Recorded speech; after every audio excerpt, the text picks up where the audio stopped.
I've been taking a bit of a break from TikTok. Been working on some stuff. I've had like 2 months away from TikTok. I've barely posted, but I'm back. Back with more content, back with more ideas, back to take over. I'm excited. And lately I've been working on a new book. It's called, ta-da, it's called Healing the Feminine Energy. Because a lot of times people think, we say women empowerment. People think there's a women empowerment movement going on. It's not a women empowerment movement. It's not. I'm telling you. Or at least it's not a feminine empowerment movement. And that's what we're here to do. So I was making a video earlier, right? It's on YouTube. So if you haven't subscribed to my YouTube, definitely subscribe to my YouTube. Where did I get the research from? The research has been done for years. Everything you're seeing on my page, you see, let me show you. Here's my bookcase. These are my babies right here. See the way I read that stuff? The way I read that stuff is how everyone else listens to music. When I drive the car, I don't listen to music. I listen to an audiobook. Books are my music. So the research is books, historical research, biological research, studies and research of neurology, historical research, spirituality. But today, what's been on my mind is the topic of today is the healthy woman gets the healthy relationship. And really, this could be applied to both men and women. The healthy man gets the healthy woman and the healthy relationship. And the healthy woman gets the healthy relationship. But we're talking about healing the feminine energy. So we're gonna stick to that for now. But it's interesting because everyone wants a healthy relationship. Or at least most people do. Toxicity is in full effect. Everyone wants to think that toxicity is cool. But really deep down, after you've had that experience and you're complaining, really it shows that they want a healthy relationship. But a healthy relationship isn't easy to get unless you're a healthy person. And that's one of the reasons why you have to heal the energy.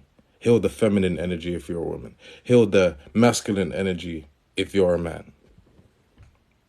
I read a lot of clinical research. Well, if there's anything that you think that I should read, definitely recommend it. Because I will read that shit for sure. But yeah, the healthy woman gets the healthy relationships. I think this is important. Because a lot of people, they end up in situations, they think it's fun or whatever. They're going to get stimulation. After, they're going to complain about the experience that they've just had. Hold on. I see the request to go live. This is actually my first time going live, so I don't know how this stuff fully works. But we got to spread the message. So I'm going to be going live probably every day from now. So I'm going to take the lives. I'm going to take the lives that are from TikTok and then I'm going to put them on YouTube.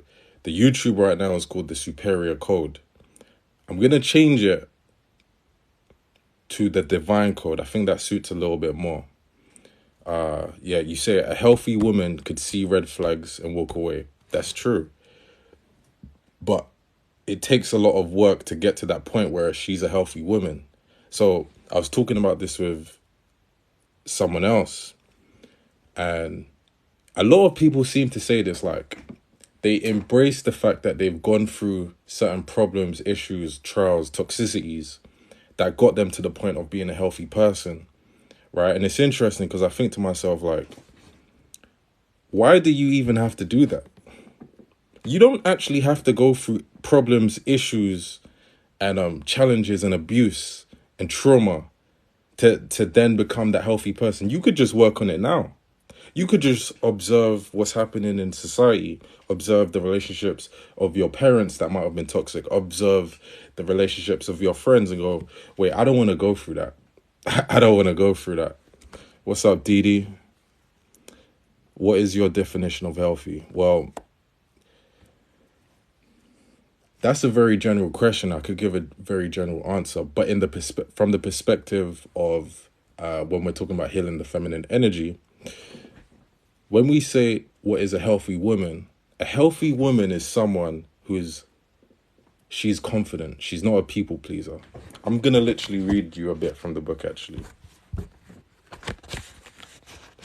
And if you want to get the book, then you can get it through the link in bio. But you see, I don't know if it's going to be flipped. Here it says the wounded feminine. And then here it says the empowered feminine. Hey, Dee Dee. Hey, Ray. I think it's about understanding and working with your shadow self, for sure. But how many people do that? They go through the trouble, they go through the abuse, and then want to do the shadow work. And I think you could do the work before you go through the abuse. Hey, Double S. I love your content. Thanks for creating and sharing. I appreciate that. The book is called Healing the Feminine Energy. Okay. We're going to talk about the traits of the wounded feminine. That's a passive person, or it could be a people pleaser. I get a lot of people who book consultations with me, and they talk about the fact that they're a people pleaser. And it breaks my heart, actually, because, you know, one of the things that I've also noticed is that you could actually have a good heart, but your mind is actually toxic. Or you could have a good heart and your mind is just misaligned from what the truth is, from what nature's code is. And this is, again, one of the reasons why you want to work on femininity if you're a woman and masculinity if you're a man, because these energies are always dominating our social interactions. Hey, Pretty Posh. First time seeing you live. Yeah, I was saying before, like, I've never, this is actually the first time I've gone live on this, but I'm going to continue to go live perhaps every day, to be honest. But anyway, the traits of the wounded feminine. She's a passive person or a people pleaser. She seeks external validation. She could be needy. Emotionally withholding or overly emotional. So what that means is she might not express emotions enough. Or on the flip side, it might be too emotional, very emotionally distressed. Or if there's a situation that happens, maybe she overthinks it too much. Or she reacts too, it's very excessive, her emotional reaction to a certain troubling situation.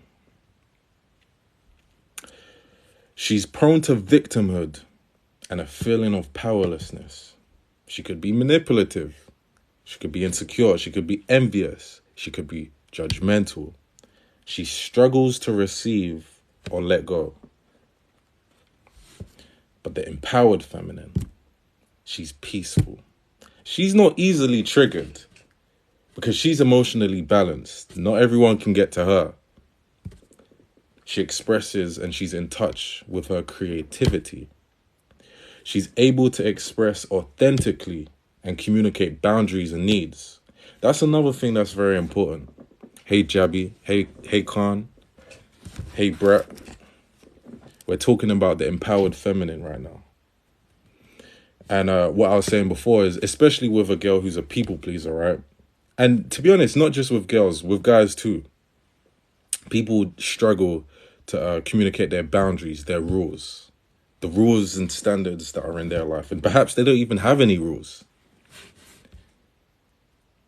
But it takes a level of strength to say, this is who I am. It's authentic to say, this is who I am, and this is what I stand for. And when you don't do that, people are going to walk all over you. That's the world we live in. That's nature. I see an invite to go live together. I'm gonna decline it just for now. Okay, she's also balanced and she expresses authentically her sexuality and her sensuality. And they're two different things. But she's in touch with her intuition, her instincts. She's very emotionally balanced and she's cooperative. Hey, Shara. Hope I said that name right. Hey, Jessica. Okay, let me... Hold on a sec. I'm going to turn the camera on. Because sometimes I like to record this stuff for YouTube.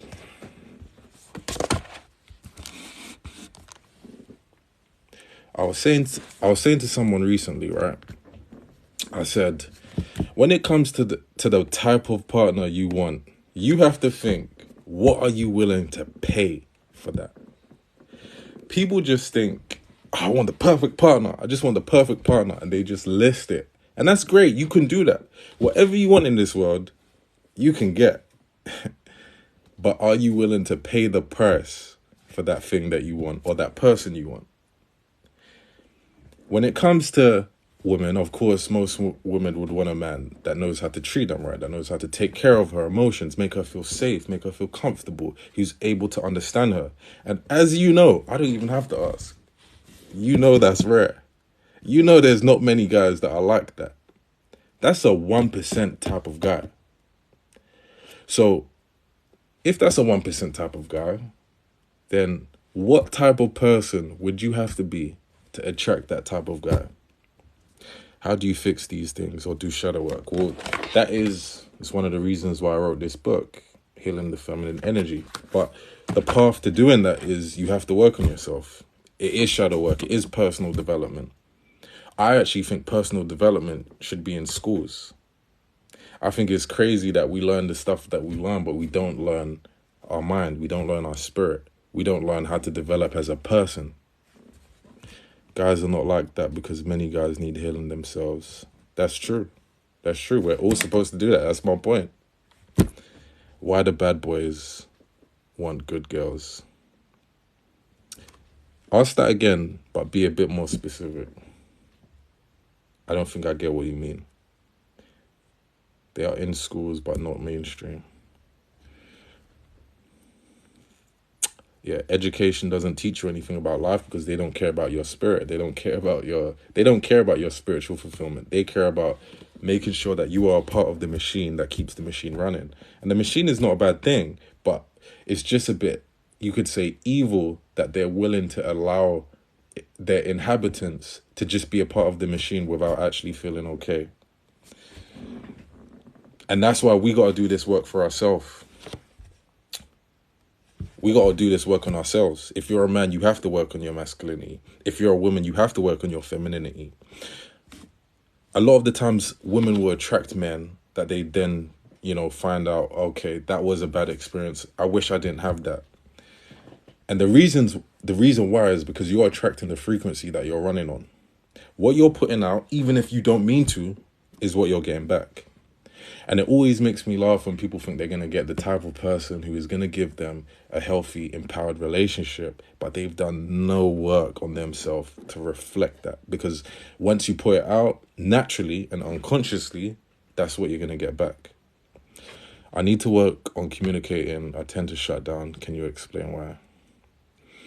I can't say for sure with just that little bit of information. If you book a consultation, we could talk about that. But if you write right now why you think that's the case, I could try to answer it. So yeah, the topic of today is the healthy woman gets healthy relationships. You can't even, there are certain type of people, right, that upon meeting them or interacting with them, you have no choice but to interact with them in that certain way based on how they're putting themselves or how they're presenting themselves. There are certain type of girls, and I'd be curious if the guys in the chat could validate this, but there are certain type of girls that when you look at, even before you've said hello, you kind of know you have to approach them in a certain way. You kind of know that you can't just say anything or you can't just do anything. That's the type of level that everyone should want to get to. If a girl's messing with me, I would want to put out the type of energy where she's like, okay, I have to take this one serious. I can't be playing games right here. I can't be messing this one up. I have to come serious. I have to come on my A game. I have to come on my best game. That's what I would want. So as I work on myself in every way, spiritually, mentally, physically, financially, that's what's naturally going to happen. Okay, so we was just saying before, what does that woman look like? I'm answering that. We was just saying, right, in this book, Hailing the Feminine Energy, we was talking about the empowered woman. One of the traits of, or some of the traits of the empowered woman is that she's confident. She knows what she wants. She's able to communicate it. But a feminine woman, she's able to communicate it in a way that is still aligned with the principles of the feminine energy. I'll give you an example, right? A healthy feminine woman knows how to communicate to a man in a way that still allows the man to be the man, but it still allows herself to present her standards naturally through her communication. So for example, right, a girl might speak to a guy and she might be communicating what it is that she wants. It could be anything really. It could be where she's going to meet him. It could be like, let's say she says, "Oh, I want to meet at 7 p.m. today." There's a certain way to say that thing to meet him at 7 p.m. But a girl might naturally communicate in a way that's controlling or dominating. And naturally that will turn a masculine man off if she's too controlling with it. So if she says, "Hey, meet me here at 7 p.m. But let's say she doesn't know for sure that like you could say to a man, "Meet me at 7 p.m. Or you could say, "It would be nice if we can meet around this time," which allows him to then say, "Okay, let's meet at that time." And I know that seems like, oh, why do I have to care about such small little details like that? But it makes a difference because this is the energies interacting. So it affects these small little details. It affects the big details that you see, but it also affects the small details that you see. And then some women communicate in a way where in the small details where she wouldn't even notice it, it's turning or being combative with his masculine energy. Hi, Alina. Pretty posh. How do we get your book? The book is in the bio link. Is it ebook? You can get it through the bio link, but you can also get it on Amazon. There's audio book, which is also in the bio link, and there's ebook, audio book, and print book, which is also on Amazon too. And I'm also going to be doing a course for it, so I'm going to talk about it in more depth, because in this book it's really just designed to go straight to the point. So I'm like writing, like, it's not a lot, like it's literally meant to be bite-sized. Like you read it, you take it in straight to the point, boom. But I'm gonna be doing courses eventually. I'm gonna be doing meetups too, so I can join people together who are interested in this stuff, because a lot of the time when I do consultations, people tell me like, there's no one around me in my friendship circle, my family, that talks about the masculine energy or the feminine energy. Hey, self-development, thanks for joining. The biggest problem with communication is we learn differently through our experiences. What do you mean by that specifically? And the interesting thing about communication is that people get confused. They might think that expression and communication is the same thing. You could express something and you could just lay it out. You're just saying and you're speaking from the heart. But good communication is also done by understanding the mind, understanding how someone's going to react to it. Any words of wisdom for someone in a depression hole? Well, I myself have suffered from depression I've had very intense experiences of depression. In fact, when I was younger, I was not a good speaker like this, for sure. I didn't have much confidence in myself. One of the best things that ever happened is changing your self-talk. So a person who's depressed, their mind and their brain is literally wired to stay in that cycle. You have to break that cycle. You have to break that pattern. So I would ask you, how are you speaking to yourself? When you wake up, are you doing affirmations? Are you speaking to yourself in a kind way?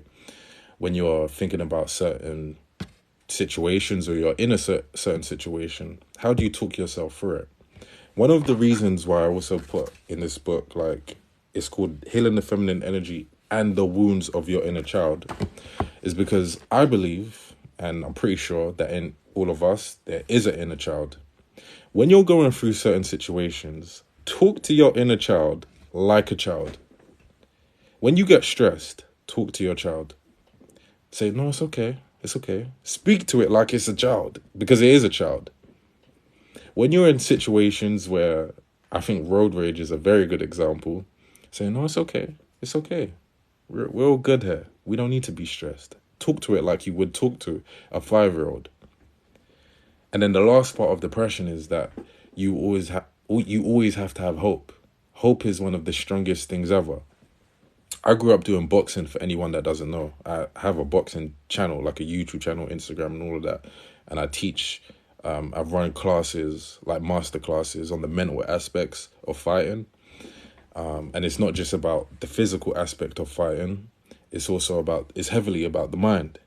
And when it comes to dealing with fear, when it comes to dealing with anxiety, when it comes to dealing with depression, one of the most important aspects is being able to have a positive outlook and hope. You have to be able to use your imagination to envision a better, a favorable, positive outcome at the other side of it. Healing should be ongoing as well. A lot of people think they have healed and all work is done. I think that's facts, for sure. I think the work never stops.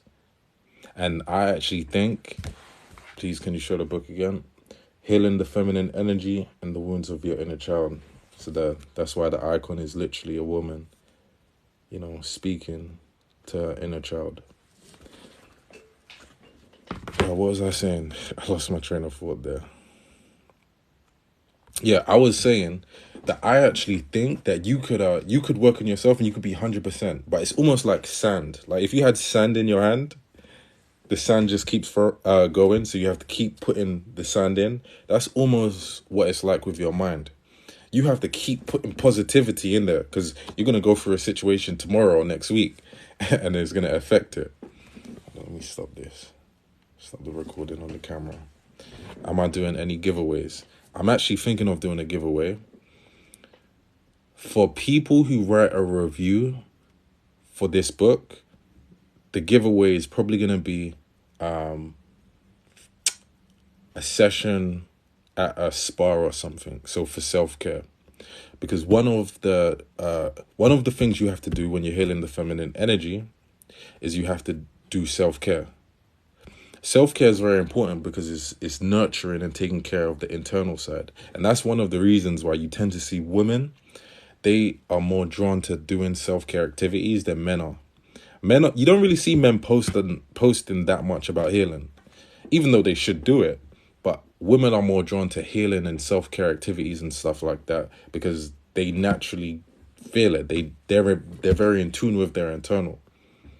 One way to stimulate or nurture the feminine state is to do a lot of self-care routines. So literally taking time out to do self-care.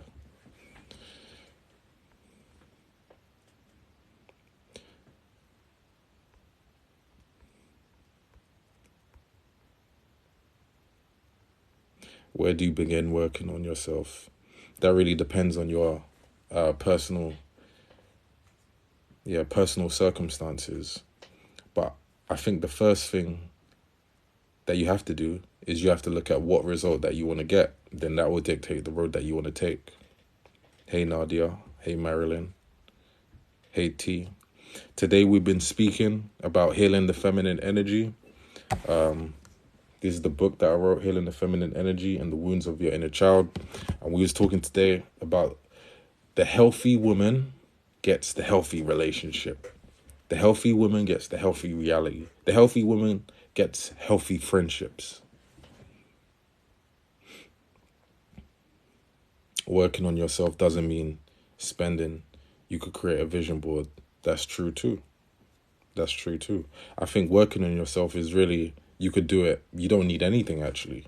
I think God and nature provided you with everything that you actually need. I think you could just be in nature. You could be by yourself in a park you know, and live in a hut, and you could do you could work on yourself, because it's all about working internally. That's what I believe. I'm gonna go in a sec though, but we'll be back tomorrow, and tomorrow after that, and tomorrow after that, and tomorrow after that, and we'll be continuously talking about healing the feminine energy, empowering the feminine energy, healing the masculine energy, empowering the masculine energy, because we need it in this climate. They don't want you to be healthy. They don't care. Whoever they is, society, media, government, corporations, the world is literally set up so that you aren't gonna embrace your natural instincts, so that you're not in your natural position. And I love that challenge. I love the fact that we've been put into this predicament, because this is the war that we're in. You know, 60 years ago, the war was the civil rights or whatever. 60 years, it would have been something else. But there always has to be a problem. And I feel blessed that I'm going to be a part of this war. Journal. I assume you're saying journaling helps. That's for sure. And yeah, that's another thing I talk about, getting a journal. I wrote about that in this book too. Get a journal, write it down, go in notes, write it down. Yeah, it's all part of writing a plan. But anyway, I'm going to go now. I will catch you guys later.